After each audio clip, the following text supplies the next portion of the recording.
श्री स्वामी समर्थ माझ्या सगळ्या यूट्यूब फॅमिलीला आणि या क्षणी जे कोणी हा व्हिडिओ पाहत आहे त्यांनाही आपले स्वामी महाराज खूप सुखात आनंदात ठेवत आणि तुमच्या मनातल्या सगळ्या चांगल्या इच्छा आपले स्वामी महाराज पूर्ण करत ही स्वामी महाराजांच्या चरणी माझी प्रार्थना असेल। ठीक आहे, तर आज आपण आपल्या आजच्या व्हिडिओला सुरुवात करत आहोत आणि आजचा विषय आहे आपले स्वामी महाराज। स्वामी महाराज आपल्या बरोबर बोलतात, या गोष्टीवर किती लोकांचा विश्वास आहे? तुम्ही कधी अनुभवलं आहेत का? तुमच्या मनात येणारी प्रत्येक गोष्ट थोड्या दिवसांनी का होईना स्वामी महाराजांच्या कृपेमुळे ती पूर्ण झालेली असते। तुमच्या मनामध्ये जोही प्रश्न येतो, सहज तुम्ही यूट्यूब किंवा इन्स्टा किंवा कोणताही सोशल मीडिया स्क्रोल डाऊन करत असताना किंवा एखाद्या व्यक्तीला भेटले असता तुम्ही, त्यांच्या तोंडातून किंवा त्या पोस्ट मधून तुम्हाला तुमच्या प्रश्नाचं उत्तर स्वामी महाराज देऊन जातात। कधी घडलंय का तुमच्या बरोबर असं? हो, माझ्या बरोबर तर हे खूप वेळा घडलेलं आहे। आता बोलायचं गेलंच तर ना, आपल्या या यूट्यूब जर्नीचा प्रवासही आपल्या महाराजांच्या आशीर्वादाने सुरू झालेला आहे। जेव्हा माझ्या मनामध्ये खूप सारे प्रश्न होते, माझ्या मिस्टरांचं ऑफिस जेव्हा फुल टाइम सुरू होणार होतं, म्हणजे हायब्रिड सिस्टम अगोदर लॉकडाऊनच्या नंतर सुरू झालं होतं, तिथे 2 दिवस ऑफिसला जायचं होतं। पण आता जेव्हा कंटिन्यू ऑफिसला जावं लागत आहे आणि मला पण माझ्या जॉबमधून माझा जॉब पण असा होता की मला 15 दिवसातून 2 दिवस ऑफिसला जावं लागायचं, तेव्हा आम्ही मॅनेज करायचो। जेव्हा माझे मिस्टर ऑफिसला जायचे तेव्हा मी घरी असायचे आणि जेव्हा मी ऑफिसला जायचे तेव्हा माझे मिस्टर घरी असायचे। पण जेव्हापासून ना त्यांचं ऑफिस सुरू झालं, मला माझ्या ऑफिसमध्ये रिझाईन द्यावं लागलं आणि जेव्हा मी रिझाईन देत होते ना, तेव्हा मी 2 चिठ्ठ्या बनवल्या होत्या। त्याच्यामध्ये आपल्या महाराजांना मी विचारलेलं की महाराज, आता माझ्यासमोर खूप मोठा प्रश्न आहे आणि मला ह्या प्रश्नाचं म्हणजे काय करावं हे कळत नाहीये, मला मार्गदर्शन हवं आहे आणि तुम्ही प्लीज मला सांगा मी काय करू। तेव्हा मी चिठ्ठीमध्ये एका लिहिलं की मी रिझाईन देऊ का आणि दुसऱ्या देऊ का, तर असा प्रश्न लिहून खाली एका चिठ्ठीमध्ये होय लिहिलं आणि दुसऱ्या चिठ्ठीमध्ये नाही लिहिलं। आणि सकाळी देवपूजा करत असताना स्वामी महाराजांना प्रार्थना करून त्यांचा मंत्र जप करून मी स्वामींना अशी विनंती केली की महाराज, संध्याकाळपर्यंत तुम्ही मला माझ्या प्रश्नाचं उत्तर द्या।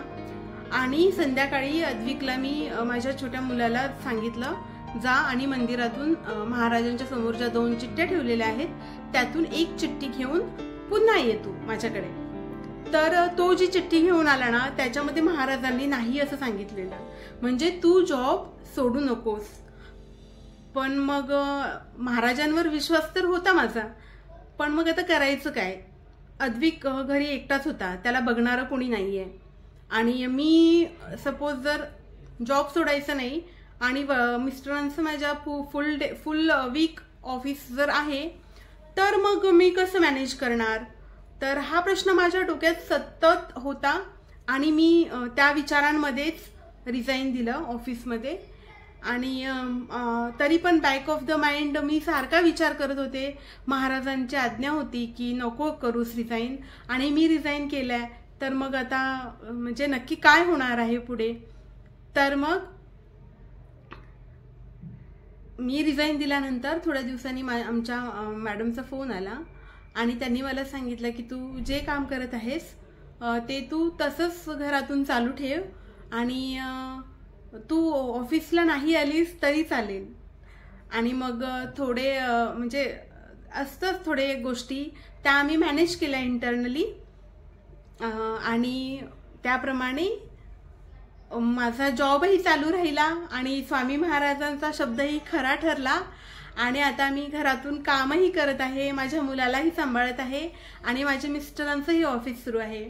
आणि सगळ्या गोष्टी म्हणजे स्वामी महाराजांनी सांगितलेलं ते मला कळलं नाही। त्यांनी मला हेच सांगितलेलं की तुला जॉब सोडायची गरज नाही आहे, जी काही आहे सिच्युएशन ती बरोबर होऊन जाणार।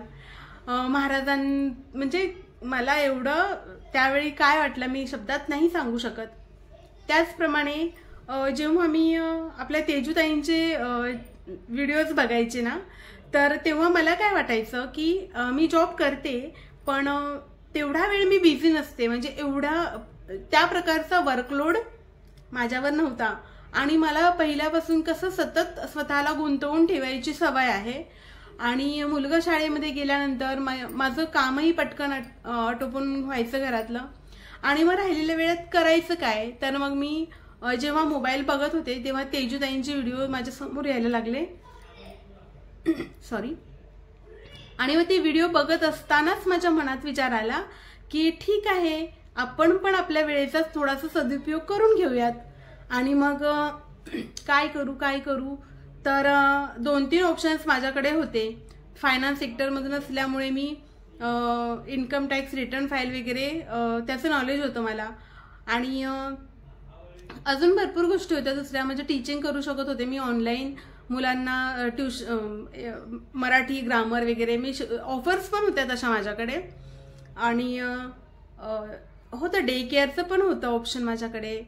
पण आणि असं वाटायला लागलं नंतर की मग बाहेर जाऊन वेळ देण्यापेक्षा किंवा मग इन्कम टॅक्स रिटर्न फाईल कसं कधीतरी वर्षातून एकदा येणारी गोष्ट आहे, ॲज अ फुल टाईम म्हणजे आपला एक स्वतःचा सोर्स निर्माण झाला तर तो बरा होईल. आणि जेव्हा मी यूट्यूबचे व्हिडिओज बघायचे ना, तेव्हा मला असं वाटायचं की मी त्या ठिकाणी पाहिजे, म्हणजे जो मी माझा वेळ इथे देतेय तो मी तिथे दिला पाहिजे, कारण का तेवढं पोटेन्शियल माझ्यामध्ये आहे आणि आपण हे करू शकतो.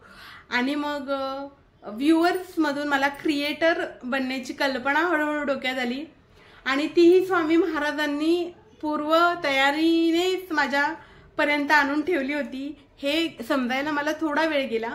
आणि मग पटापट जेव्हा मला क्लिक झालं, मी पटपट चिठ्ठ्या तयार केल्या. त्याच्यामध्ये माझे सगळे प्रोफेशन टाकले की मी कोणत्या प्रोफेशनमध्ये जाऊ, कोणतं करिअर निवडू.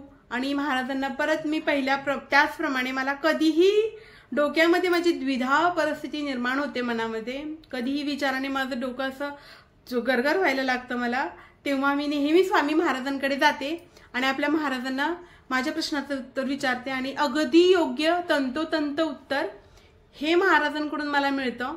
तर महाराजांकडे परत मी गेले आणि आपल्या त्या चिठ्ठ्या सगळ्या दिल्या. आणि मग अद्विकला पुन्हा मी चिठ्ठी घ्यायला सांगितली आणि त्या चिठ्ठीमध्ये आलं यूट्यूब.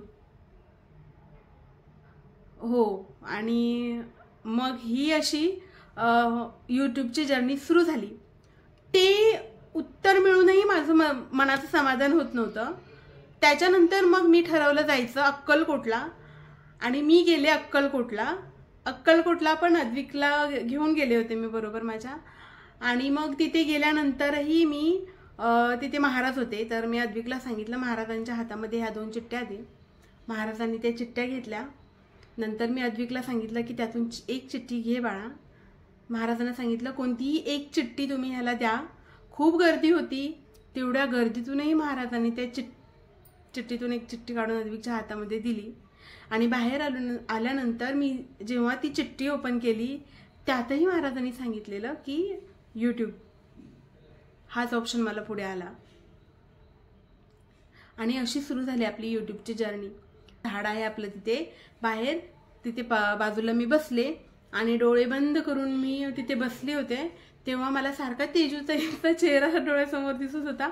आणि मी महाराजांना बोलले की मी ह्या क्षेत्रामध्ये नवीन आहे आणि मला मार्गदर्शन करणारं असं कुणीच नाही, तर तुम्हीच माझे गुरु व्हा आणि मला मार्ग दाखवा. आणि सहज माझ्या मनात कल्पना आली की एका ताईंचे व्हिडिओ मी खूप बघते, पण असं कोणताही यूट्यूबर भेटून आपल्याला गायडन्स करणार नाही तर कसं होणार. खूप लोक आहेत या मार्गामध्ये, आपल्याला पुढे जायचं असेल तर एक गुरु पाहिजे आपल्याबरोबर. तर अनबिलिव्हेबल मी घरी आले आणि ताईंचा व्हिडिओ बघता बघता सहज मी त्यांना मेसेज केला, ताई भेटू शकतो का.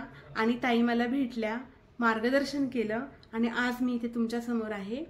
ते फक्त आणि फक्त श्री स्वामी महाराजांच्या कृपेमुळे. तर माझा सांगण्याचा हेतू हाच आहे की तुम्ही स्वामी महाराजांचं बोट पकडा, स्वामी महाराज तुमचा हात पकडतील तुम्ही त्यांना फक्त एकदा आवाज द्या आणि विसरून जा, पण ते तुम्हाला कधीच विसरणार नाही.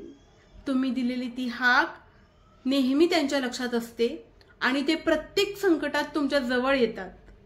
तुम्हाला ते कळत नाही, पण थोड्या दिवसांनी आपल्याला समजतं की हो, स्वामी महाराज एक प्रत्येक दुःखामध्ये आपल्या बरोबर होते.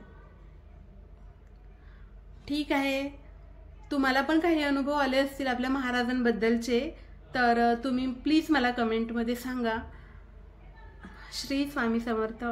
तुम्हाला जर हा व्हिडिओ आवडला असेल तर प्लीज लाईक करा आणि जास्तीत जास्त आपल्या स्वामी महाराजांच्या भक्तांपर्यंत हा व्हिडिओ पोहोचू द्यात, जेणेकरून सगळेच आपले अनुभव आपल्या या व्हिडिओमार्फत कमेंट्स मार्फत या व्हिडिओच्या खाली शेअर करतील. ठीक आहे, हा व्हिडिओ मी इथेच थांबवते. श्री स्वामी समर्थ.